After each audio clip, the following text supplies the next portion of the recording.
If you're gay, you have to explain, defend, and justify your existence endlessly. Not only do right-wingers use you as a scapegoat, but society as a whole either pretends you don't exist or treats you as a criminal. And chances are, even your own family doesn't fully accept you. In New York City now, we have gay culture and politics, gay bars and social groups, gay friends and coworkers.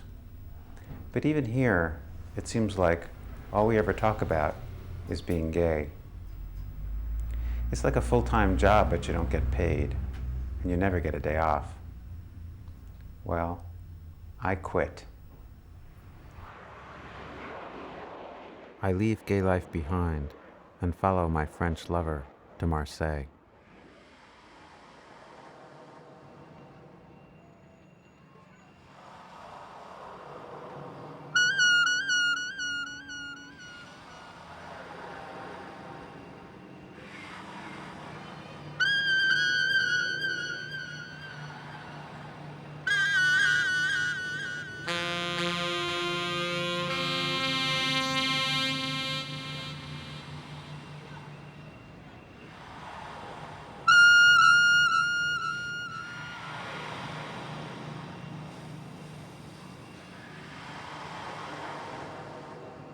As we were leaving, a Brazilian friend in New York said to me, "If you live in a foreign country long enough, you'll never again feel completely at home, any place." I answered, "I'm gay, so I never feel completely at home any place, anyway."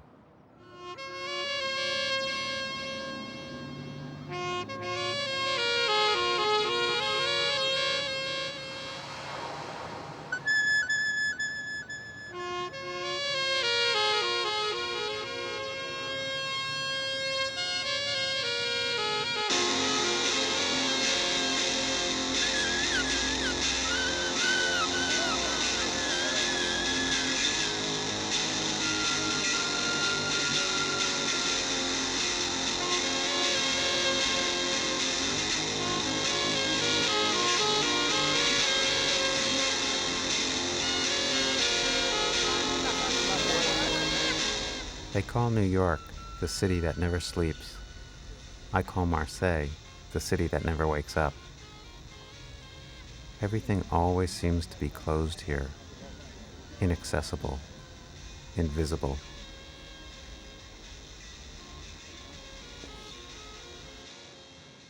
We end up in a remote fishing village on the outskirts of the city.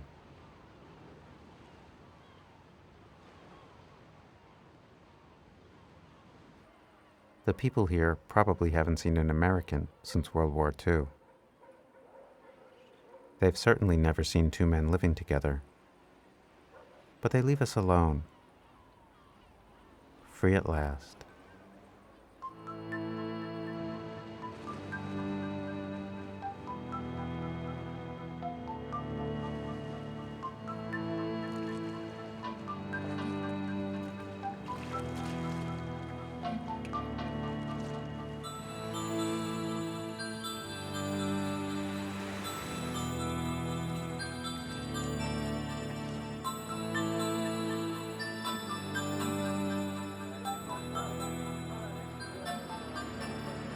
Do I look like I know I'm being filmed?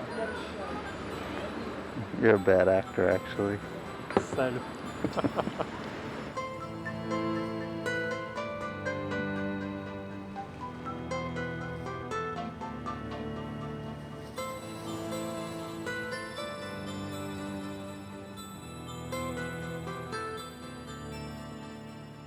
Sometimes I just like to spend my life contemplating all the little miracles that surround me, but I keep getting pulled back into the world.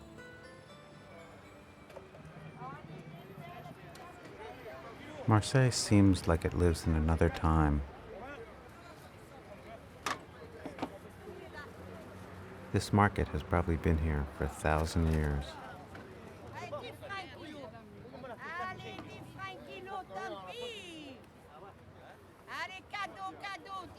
I don't know the rules people live by here, and no one expects me to.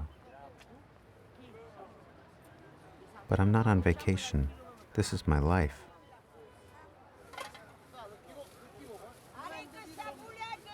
Can I really survive in a place where I have no connection to anything? Everything is so unfamiliar.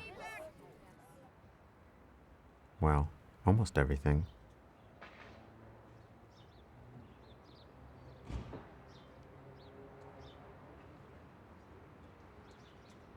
Open every day.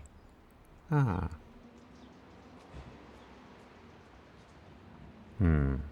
Seems more like a French park. I forgot about the traditional 4-hour lunch.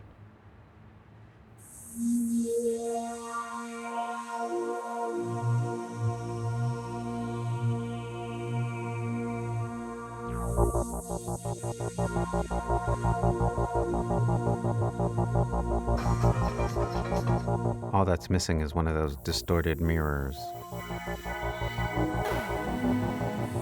I can understand why the French worry about the invasion of American culture.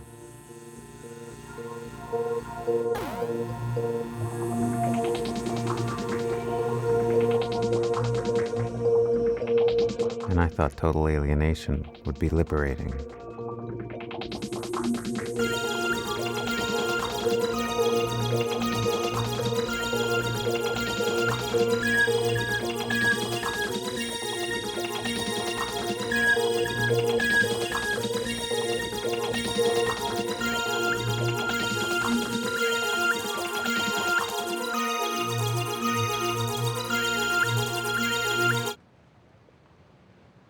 Post-gay life is a lot harder than I thought.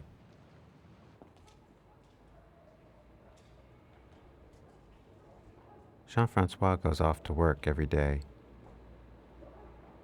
I work at home, alone. Really alone.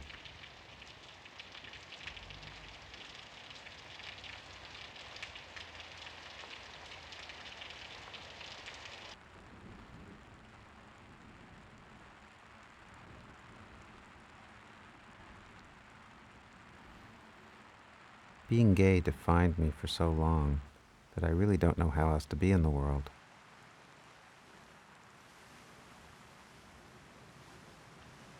So I decide to explore gay life in Marseille, just to see if it's open.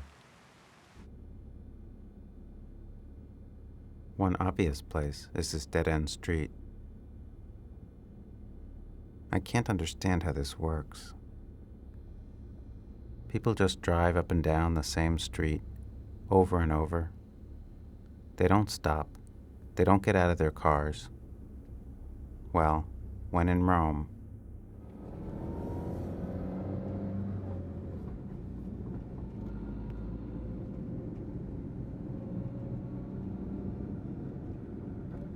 Now what do I do?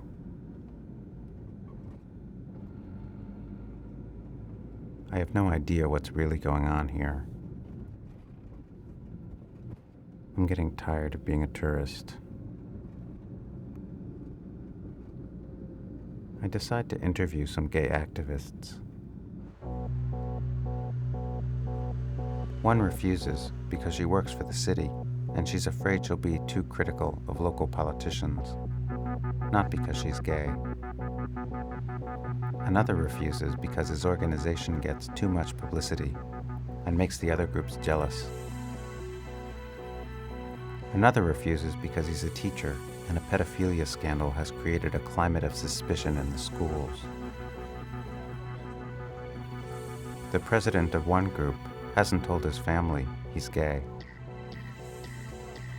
An Algerian writer agrees to an interview, but the day after we film, he pleads with me not to use the footage. He says if he appears in a gay film, his life will be in danger.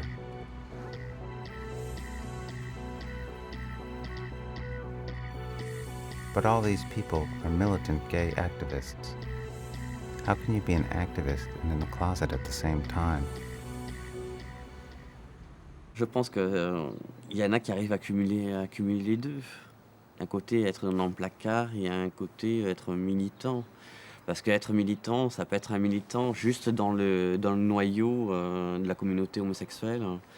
Puis après, en dehors, on va en faire en sorte que ça se voie pas trop, on le cache. Bon, c'est vrai que par rapport à mon copain, lui, sa famille, ils ont toujours été ensemble. Ils habitent pratiquement tous le même quartier, sauf un de ses frères qui vient de partir un peu plus loin, mais toujours Marseille. C'est vraiment la famille marseillaise, assez ancienne. En plus, la particularité de Marseille, c'est quand même que c'était d'abord un assemblage de petits villages. Donc chaque quartier a quand même, certains quartiers ont gardé leur ambiance petit village avec leur église, leur commerce, leur petite habitation vieillotte, je dirais. Et et les gens ont gardé plus ou moins cette mentalité. Je vois moi dans mon quartier où j'habite, ça a été, au début, ça a été les gens qui disaient mais qui sont ceux-là, qu'est-ce que c'est ce truc. Puis après, ça a été un accueil froid, puis après ça a été plus, je dirais plus relation de voisinage. Bon, c'est pas l'amitié cordiale, mais ça c'est beaucoup moins froid. J'ai pas eu de réaction violente, hein. Par contre, j'ai eu des questions stupides, hein. Style dans la relation de couple, qu'est-ce qui fait l'homme, qu'est-ce qui fait la femme. Est-ce que je suis devenu homosexuel parce que j'ai été élevé comme une fille.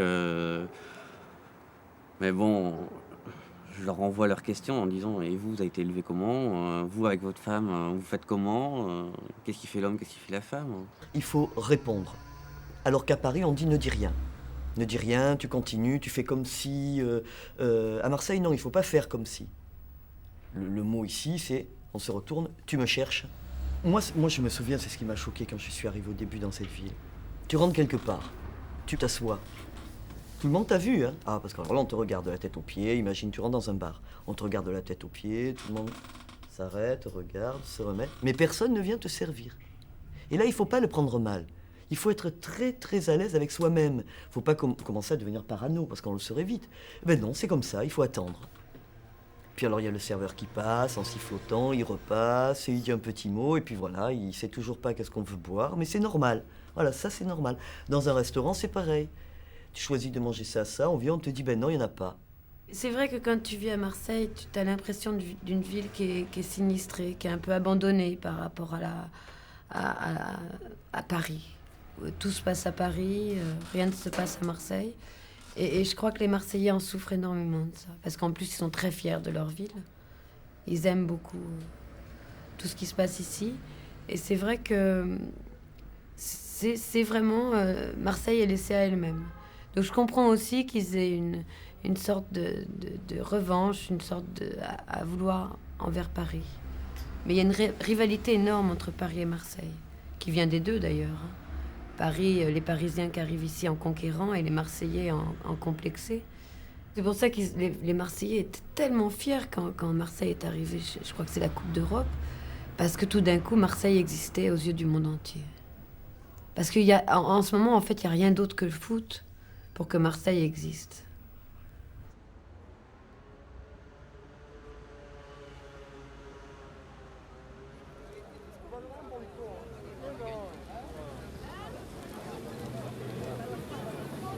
Soir Guingamp. Et bien sûr, en haut. C'est qui le match ce soir? C'est Marseille. Marseille qui? OM PSG. OM contre Little Big Shit, piece of shit, of merde, of the capital of France de merde. Voilà. Allez, qui n'a pas son t-shirt, les supporters? C'est combien le t-shirt? 50 francs, madame. 80 francs les deux. Une écharpe et un t-shirt, 80 francs. Changez-vous. Voilà. Ceux qui veulent une écharpe, voilà. Hop. Voilà, merci madame. Voilà. Ce soir, on t'explose.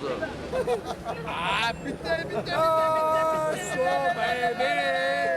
Filming people arriving for the soccer match against Paris is a little scary.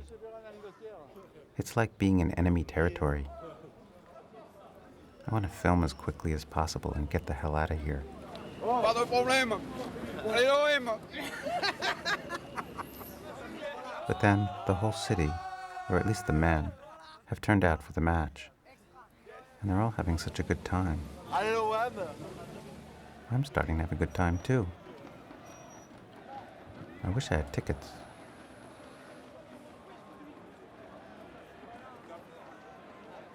Marseille is angry because it's oppressed. I know how that feels. Marseille is looked down upon. I know how that feels too. Marseille needs to celebrate itself from time to time, to feel pride. Maybe I have more in common with these people than I thought. Although, I'm not sure they'd see it that way.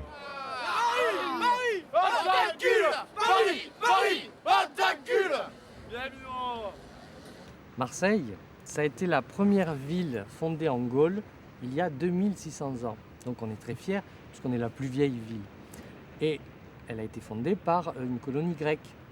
Et là aussi, pour tout ce qui est des homo bi qui vivent dans nos contrées, on est très fiers de cet héritage parce que pour les homos, pour les Grecs et les Romains à l'époque, cette sexualité masculine-là était une normalité. Alors après, à travers les siècles, on va voir que plus ou moins l'homophobie va apparaître. L'homophobie, c'est la haine des homosexuels. Et qu'à l'heure actuelle encore, on est obligé de vivre dans la clandestinité.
On commence par des minorités ethniques, mais on va tout de suite taper sur d'autres minorités, des minorités de pensée, des minorités sexuelles. Et bien sûr, on pense aux gays. Moi, je me sens concerné. Je me sens concerné parce que je ne pense pas forcément comme les autres, je ne vis pas forcément comme la majorité des gens. Et donc aujourd'hui, c'est pour ça que je suis venu, et montrer qu'on est là aussi, contre des idées d'exclusion.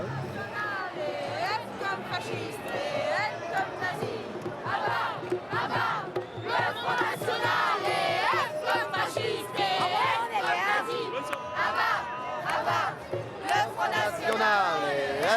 fasciste.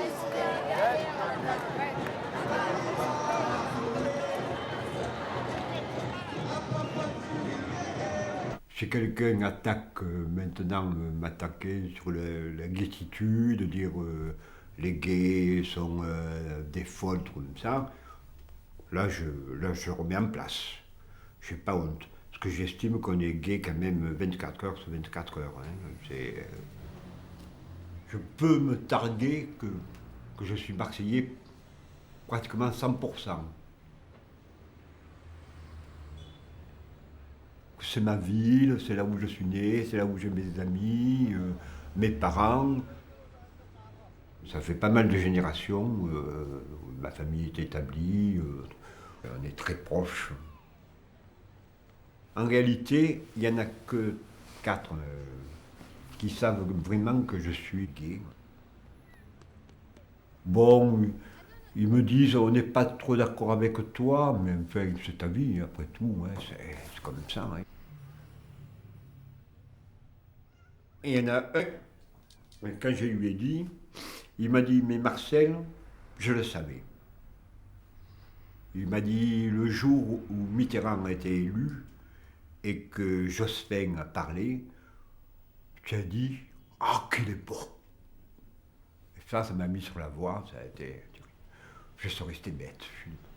Alors là, hein, franchement. Hein. Moi, j'ai travaillé dans le maritime. Je suis un transitaire à Marseille. J'ai jamais navigué.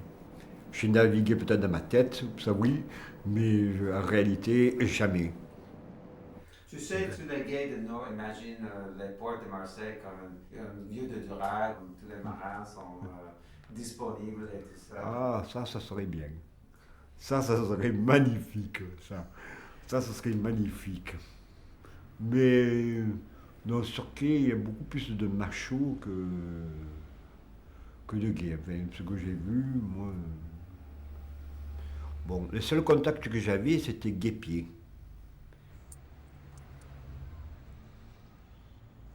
Bonjour. Vous avez têtu? Et je sais que moi, le samedi, c'est la première chose, je descendais pour acheter mon journal. Hein. Et lesbien? Lesbien, oui. Ouais, c'est parfait. Et puis, ce qui est difficile, c'est qu'avant, il n'y avait pas des lieux ouverts comme maintenant.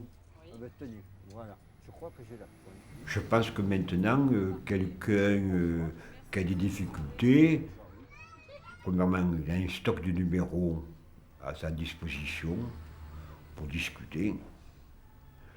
Ensuite, il a quand même plusieurs associations, comme Pignon sur rue quand même, hein, notamment sur le collectif aussi, bien sûr.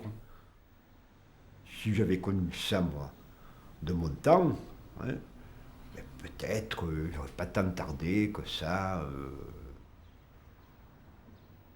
Il y a quelques années, je me disais de me voir sur une charte, ce qu'on appelle une charte pour la Gay Pride, en train de distribuer des t-shirts. Il fallait le faire, hein, franchement, c'était vraiment... Je me suis dit, mais ça, c'est quelque chose d'extraordinaire. Il y a quelques années, je n'aurais pas osé me montrer comme ça.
J'ai eu un fils qui est mort il y a 2 ans du sida et qui était homosexuel. Et lorsqu'il m'a dit son homosexualité, ça m'a posé problème. Il m'a dit, voilà, je dois te dire quelque chose, je suis homosexuel et je suis amoureux d'un copain. Bon, c'était pas facile à avaler, pas du tout. Donc là, je rejoins tout à fait le parent typique, qui le pauvre est une montagne lui tombe par-dessus. Et c'est curieux, les garçons qui disent je suis amoureux et je vais donc l'annoncer à mes parents, ils se rendent pas compte que eux ont fait tout un chemin déjà pour s'accepter, et ensuite ils sont tellement heureux. Il faut que ça explose, ce bonheur. Et ils vont voir ces pauvres parents qui, eux, tombent des nues parce qu'ils ne savent pas que leur fils est gay, ils ne savent pas ils savent rien. Et tout d'un coup, on a devant soi un garçon qui vous dit « Maman ou papa, je suis gay, voilà, et puis j'ai un compagnon, j'aime bien, on est bien ensemble, je voudrais vous le faire connaître. » Les pauvres parents, non, c'est trop pour les pauvres parents. C'est dur, c'est vraiment un choc. Et je pense que tous les parents passent par là parce que finalement, on n'est vraiment pas préparé à avoir un enfant. On ne dit jamais quand un enfant naît, oh, plus tard il sera homosexuel, qu'est-ce que tu seras mignon, qu'est-ce que tu seras beau. On ne le dit pas ça. Et les parents ne pensent pas que leur enfant peut un jour... Bon, l'homosexualité, ça existe, c'est vrai. Il y en a, on le sait. Et bon, on dit aussi qu'elle est bien acceptée, que ça va bien maintenant. Mais quand ça vous arrive à vous-même, ça c'est vraiment autre chose. Quand j'étais vraiment au plus bas, que ça n'allait pas dans ma tête, je prenais des notes et j'écrivais un petit peu tout ce qui se passait dans ma tête. Et j'ai écrit un petit livre où j'ai raconté ce qui s'était passé dans ma vie à partir du moment où Julien m'avait dit « je suis homosexuel ». À ce moment-là, il y a une association de parents qui ont des enfants homosexuels qui s'appelle Contact, qui est à Paris, qui existe depuis 6 ans déjà, 6 ou 7 ans, qui m'a téléphoné, qui m'a écrit, je ne sais plus, en disant votre livre, nous le vendons bien. Et ça fait du bien à ces parents qui arrivent sous choc de voir que d'autres ont fait tout un chemin. Et puis, il y a 1 an et demi, j'ai donc créé Contact Provence avec d'autres personnes. À Marseille, c'est dur. Alors, je ne sais pas si c'est parce que l'association est toute petite et qu'on est peut-être un peu macho dans le sud, ou je ne sais pas. Ou peut-être que c'est partout pareil ailleurs. Mais enfin, ici, nous avons beaucoup de mal à démarrer parce que les parents ont honte. Les parents, d'ailleurs, c'est une des premières choses que les parents disent. Quelle honte, comment on va faire, quelle honte. Et donc, pour le moment, on est patient. Et puis, on accueille les jeunes qui viennent. Et petit à petit, il y aura certainement des parents qui viendront aussi. Et je pense que petit à petit, on va pouvoir faire du bon boulot. Il faut l'espoir. Hein. Parce qu'à Marseille, il y a quand même beaucoup de parents et il y a certainement beaucoup de gays, beaucoup de lesbiennes. Ça, c'est sûr. Et il y aura certainement beaucoup de drames dans les familles, beaucoup de parents qui ne parlent pas, qui ne disent rien. Et on a eu beaucoup de mal à trouver un local. Et parce que justement, les personnes que je voyais qui avaient éventuellement quelque chose à me louer me disaient « mais nous sommes une maison respectable ». Il y a beaucoup d'informations encore qui doivent passer, je crois. On vit dans cette ville un petit peu comme une petite ville, parce qu'on vit par quartier. C'est une vie de village en fait pour nous, on connaît tout le monde, on n'a pas eu peur de s'installer à côté d'un bar très mec, macho, des supporters de l'OM. Et la première vitrine, on avait mis des robes de mariée. Alors on avait toutes les mémés qui venaient nous demander comment il fallait recoudre ça ou si on ne pouvait pas repriser quelque chose. C'était clair que comme on était des femmes, c'était de la couture. Voilà. Enfin, comme c'était la nuit, après elles ont compris quand même que c'était différent. Mais au début, elle nous demandait « mais qu'est-ce que c'est vraiment ?» parce qu'elle le savait. Hein, c'est un club, c'est quoi Elle nous dit « ben non, c'est un bar pour les femmes. » Et puis « ah ben oui, c'est bien. » Voilà. Même la petite mémé d'en haut, l'italienne. Il paraît aussi qu'on nous appelle le bar au Gouin. Oui. Enfin, il y a quand même pas mal d'hommes qui veulent venir ici parce que on est des lesbiennes et que ça les attire, vraiment. Et il y en a qui me le disent carrément. Mais si y a un mec qui vient effectivement et qui se met bien là au milieu et puis d'un air de dire si je veux pas partir. Alors dans ce cas-là, on éteint la musique. Silence complet, ça crée un peu une tension. Et puis on lui dit, ben voilà, la porte est là, vous pouvez y aller, là. Je pense qu'il ne faudrait pas trop tarder. Et, comme il y a le silence, tout le monde se retourne, et tu vois tous les yeux blancs, blancs, blancs, mais y compris de mecs qui sont là avec nous, hein. C'est pareil. Alors là, c'est vrai que ça doit être horrible. Là, il se sent tout seul au milieu, et du coup, il dit, bah ça va. Alors il insulte un petit peu, ici, puis au fur et à mesure qu'il est loin dans la rue, il hurle. Mais on a les fermé... injures grandissent au fur et à mesure des mètres qui s'éloignent Mais de chez nous. on a déjà fermé la porte, alors c'est bien. Je crois que c'est plutôt un lieu où on protège les femmes quand on a marre d'être insultées dans la rue, quand on a marre d'aller dans un bar et de se faire déshabiller des yeux. Donc on protège le lieu pour les femmes. Après, n'importe qui peut y rentrer s'il respecte ce lieu comme étant un lieu de femmes. Réponds. Ça fait réaliste. Tu dis 3G, bonsoir. J'ai vu qu'en fait, depuis qu'on a ouvert, beaucoup de bandes d'amis se sont constituées et beaucoup de filles ne sont plus seules. Et en même temps, ça influe sur leur vie. C'est-à-dire qu'il y en a de plus en plus qui vont l'annoncer à leurs parents. Bon, elles nous posent des questions, elles nous disent mais comment je peux faire, etc. Donc je crois qu'on sert aussi beaucoup à ça. Est-ce qu'une de vous est marseillaise d'origine? Moi, je suis née à Marseille. Non. Si. Ça existe à Marseille. Et j'ai pas trop l'accent. Si, non, je suis née à Marseille. Aussi, oui. Grande famille. Et ça marche avec eux? Oui, ça se passe bien. À part avec mon père où il y a eu un petit peu des difficultés. Le reste, ça se passe très très bien. Au contraire, on est reçus, on est invités. Sans problème. Ouais. Sans problème. Ouais. Oh, mais je trouve aussi une mentalité bien marseillaise aussi, ça. Je veux dire, particulière, enfin marseillaise, très latine en tout cas. Bon, le papa qui est latin, très très latin, donc qui a plutôt du mal tout de même à accepter que sa fille soit lesbienne. Mon père, par exemple, n'est pas au courant pour moi. Mais il est au courant pour ma mère. Mais pour moi, je pense que ce serait un petit peu difficile à accepter. Voilà, je suis la fille de ma... C'est ta mère qui t'a corrompue. C'est ma mère qui m'a corrompue. Non, mais en fait, c'est la chose qui passerait. C'est-à-dire qu'il penserait certainement que ça vient de ma mère, alors que on subit des influences de toute façon. Donc j'ai certainement subi une influence quelque part. Mais je pense pas que ça vienne complètement à 100% de ma mère. Non, bien sûr. Mais qui était... Lesbienne d'abord? Voilà, c'est la question. I was first. Et après, c'est vrai, quand on me demande pourquoi t'es lesbienne, je dis, j'en ai aucune idée. C'est comme si tu me demandais, j'ai 2 gâteaux. J'ai un gâteau au chocolat, j'ai un gâteau au café. J'adore le gâteau au chocolat. Je vais même pas me poser la question de pourquoi je mange pas le gâteau au café. Je mange du gâteau au chocolat. Parce que j'aime le chocolat. Nous, les choses ont été facilitées par rapport au fait que justement ça a été libéré. Je sais pas, à l'époque de ma mère, il y a longtemps. Il y a longtemps. Il y a quelques années. C'est pas gentil. Non, mais il y a quelques années. Il y a 2 générations. Non, mais c'est vrai qu'on est 2 générations différentes. Et il y a quelques années, c'était beaucoup plus difficile certainement pour elle. Enfin, je sais pas. C'était plus dur pour elle de pouvoir affirmer et de pouvoir vivre son homosexualité, alors que bon, alors que pour nous, enfin, je sais que moi j'ai aucun problème vis-à-vis des gens, vis-à-vis de mes études ou de mes activités, à le dire parce que c'est quelque chose qui me correspond, donc je l'affirme. Quand je suis rentrée dans le milieu, j'étais beaucoup et tout le temps dans le milieu. C'est vrai que je vais souvent au 3G. Je vais souvent dans les endroits homosexuels.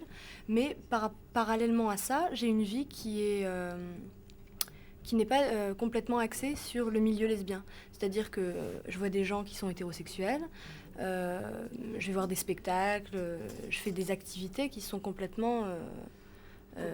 qui sont pas forcément liées au milieu. Vous n'êtes pas venu à Marseille pour la communauté... Lesbienne Inexistante peut-être. Non, ouais, ça certainement pas, parce que j'ai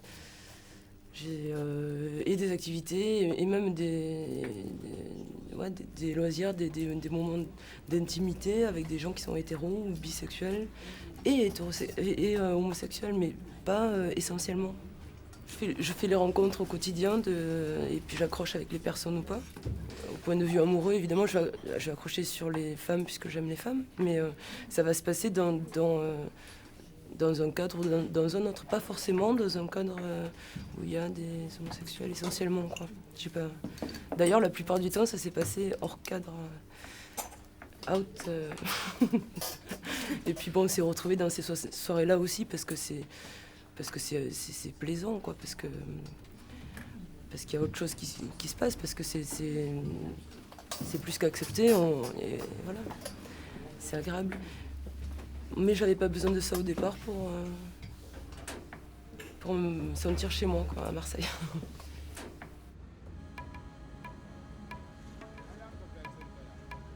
First, I thought that Marseille had no gay life at all.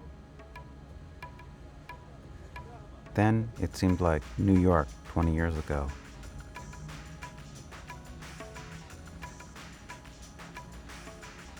Now, I'm meeting people who integrate their sexuality into larger lives, which is just what I'm trying to do.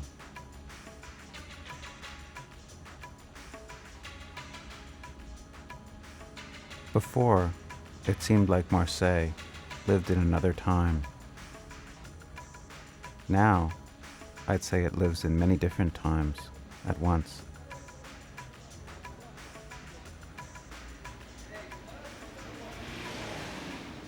Ici, nous sommes donc en plein cœur de Marseille, dans le centre, je dirais, historique de Marseille, qui est tout l'intérêt de l'implantation de ce bar. Parce que comme vous le voyez, nous sommes un bar en travaux. Nous avons voulu procéder de manière totalement différente de ce qui se fait d'habitude.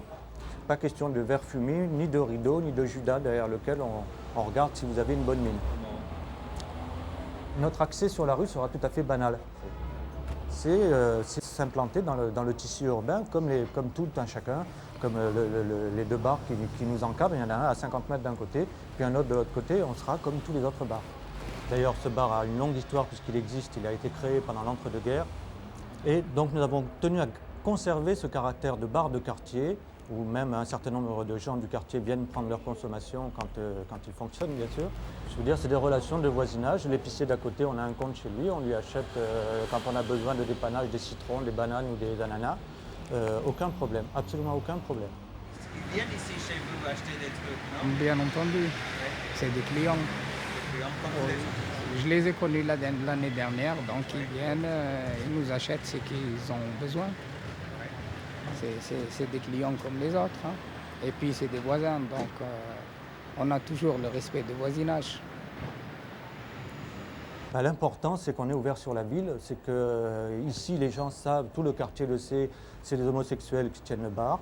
Il y en a quelques-uns qui n'apprécient pas. Les deux comités de quartier qui gèrent ce quartier ont des éléments qui appartiennent au Front National, et lequel Front National est à 25 mètres d'ici.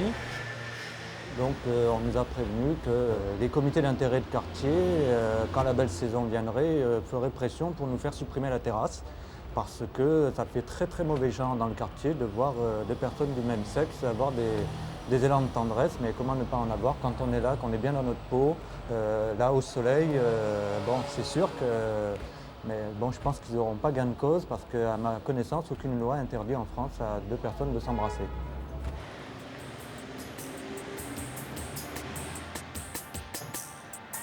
انظري يا حبيبتي إلى هذا العالم الذي يتداعى فينا ومن حولنا. هل نحن وحدينا أو مقيدون إلى إخوات لنا في الموصاد؟ لما تبكين؟ هل أنت خائفة على العالم أم على حبنا؟ ضمي رأسي جيدا إلى صدرك وقولي لي ماذا ترين. لما هذا الصمت؟ قولي لي فقط ماذا ترين. هل الكتب تحرق في الساحات العامة؟ هل يحلق شعر النساء قبل رجمهن؟ هل هناك مواكب رجال ملثمين يشهرون صلبا وسيوف؟ بأي مرض يموت الناس هذه الأيام؟ ما هو هذا السلاح الخافي الذي ينتزع الروح وطعم الحياة الذي لا يداهى؟ لما هذا الصمت يا حبيبتي؟ هل نحن على جزيرة عائمة أم على ظهر قذيفة؟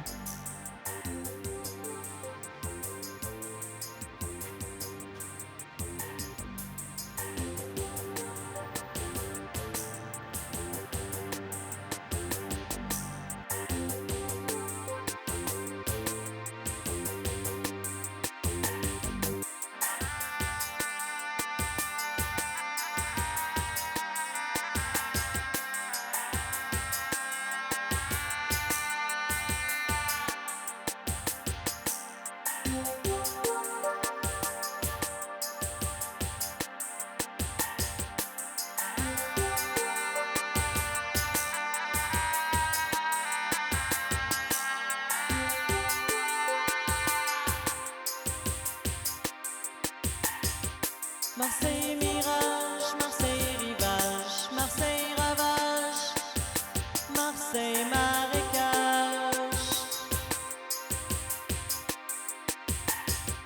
Marseille mirage, Marseille rivage, Marseille ravage, Marseille marécage.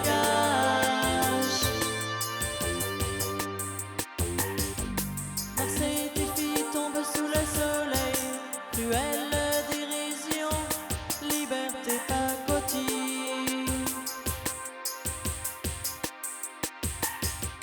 Tu rêves tes jours, tu maquilles tes nuits, regards croisés de femmes, ivresse de l'interdit.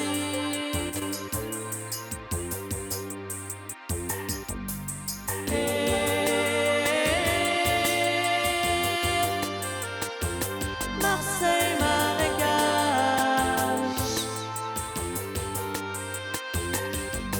Prisonnière d'image de ton image, mi-femme, mi-homme, étrange poids de différence. Voiler ton regard, masquer ton désir, tu te cherches au miroir, tel un ange maudit. Marseille clivage, Marseille sauvage, Marseille étendue d'espoir, au bord du naufrage.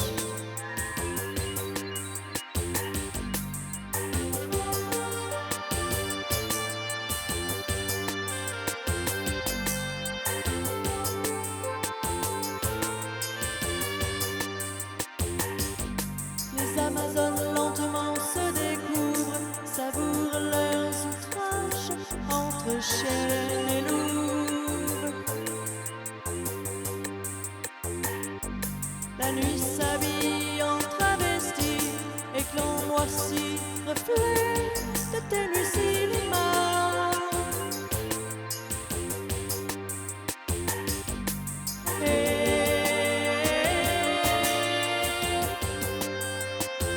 Marseille marécage.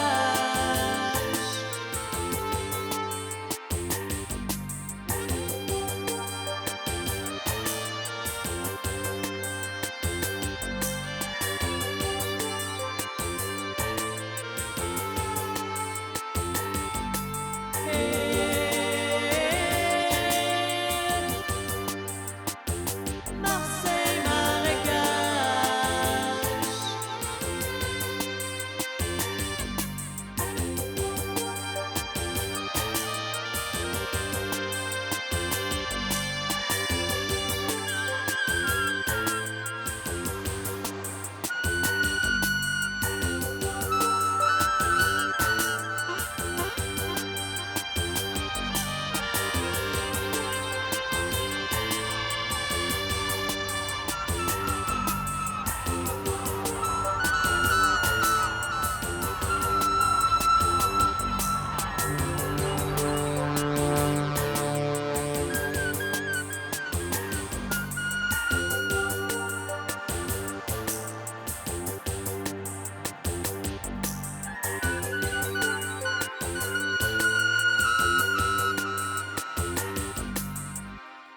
Maintenant, pour rire, quand C'est je pas- dis aux copines, alors vous voyez, c'est la Parisienne qui a ouvert les 3G, elles me disent non, maintenant t'es Marseillaise. Eh ouais. Ouais. Que je suis Marseillaise? Ah oui, de plus en plus. Moitié-moitié. Ah oui, Je non, crois même. que Ah oui, oui, non, bien. Oui, mais je peux pas renier. Non, tu n'as pas l'accent. Mais ça va venir. Oui, je suis plus chauvin pour Marseille que pour la France en général. La France, c'est après les collines. Moi, je suis Marseillais d'adoption. Je ne vais pas être fier d'être Marseillais. Comme je n'ai pas être fier d'être homosexuel. Je suis ce que je suis, point la ligne.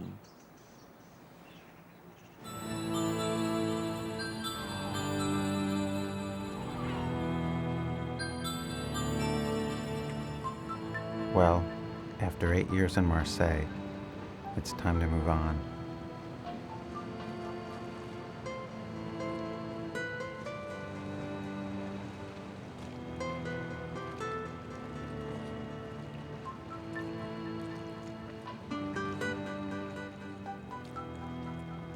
But I learned something here. I may never feel completely at home any place, but for me, home is not a place.